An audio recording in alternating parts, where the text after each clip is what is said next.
नमस्ते, सुप्रभात। आज 3 मई भाग्योदय फाउंडेशन की युगऋषि विचार श्रृंखला की 854वीं 854 कड़ी में हम आपका स्वागत करते हैं।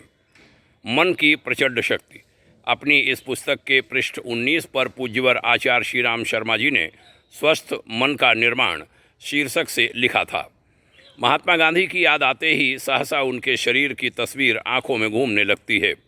सहसा आश्चर्य होता है, वह दुबला पतला शरीर और इतने महान कार्य, किंतु महान कार्यों में उनके शरीर की उतनी प्रधानता नहीं है जितनी उनके मनोबल की।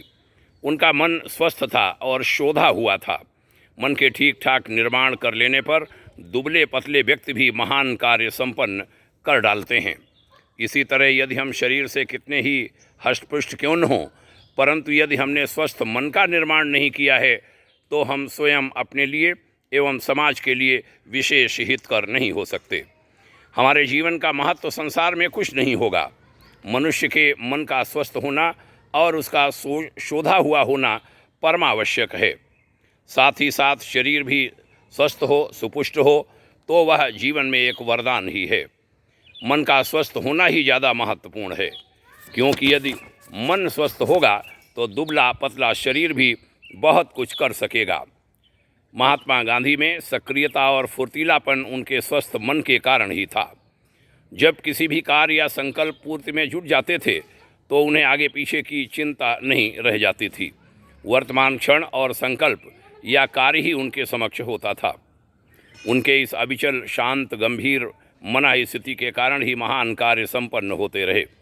इसलिए मन का स्वस्थ होना अति आवश्यक है।